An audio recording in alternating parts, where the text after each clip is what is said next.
Hello అండి, welcome back to my channel home style cooking blogs. ఈరోజు recipe ఏంటంటే ఆలూ రసం చేశానండి. ఆలూ రసం మీకు ఐడియా ఉందా? మీరు ఇంతకుముందు ఏమైనా ట్రై చేస్తుంటే కామెంట్స్లో చెప్పండి. అండ్ ఇది వచ్చేసి సమ్మర్ స్పెషల్లో మనం ట్రై చేయొచ్చు, చాలా బాగుంటుంది.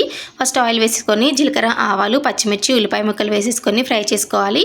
ఆ తర్వాత ఆలుగడ్డను వచ్చేసి మనం తురిమి వేసుకోవాలండి. వేసుకున్న తర్వాత పసుపు, ఉప్పు వేసుకొని కొంచెం ఫ్రై చేసుకోవాలి. ఒక 2 minutes ఫ్రై చేసుకున్న తర్వాత చింతపండు పులుసు వేసుకోవాలి. చింతపండు పులుసు మీరు టేస్ట్కి తగ్గట్టు వేసుకోండి. కొంచెం పులుపు తక్కువ ఉంటేనే బాగుంటుందండి, మరి ఎక్కువ వేస్తే అంత బాగోదు. అడ్జస్ట్ చేసుకొని వేసేసుకోండి. వేసుకున్న తర్వాత ఇందులో మనం మరిగేటప్పుడు వచ్చేసి కరివేపాకు, జీలకర్ర, వెల్లుల్లి, ధనియాలు, 4 మిరియాలు ఇవి పేస్ట్ చేసుకొని వేసుకున్నాను. ఫ్లేవర్ బాగుంటుంది. వేసేసుకొని బాగా కలుపుకోవాలండి. కలుపుకున్న తర్వాత మూత పెట్టి మరిగించుకోవాలి. ఇలా మరిగితే మనకి రసం రెడీ అయిపోయినట్టే. అండ్ ఇంకొకటి లాస్ట్లో కొంచెం గరం మసాలా వేసుకోవాలండి. వీడియో స్కిప్ అయిపోయింది. అండ్ లాస్ట్లో వచ్చేసి సర్వ్ చేసుకుంటున్నాను. రైస్లో ఆమ్లెట్ వేసుకొని తింటున్నాను. చాలా బాగుంది. మీరు కూడా ట్రై చేయండి. ఎలా వచ్చిందో నాకు కామెంట్స్లో చెప్పండి. వీడియో నచ్చితే మాత్రం లైక్, షేర్, కామెంట్ చేయండి.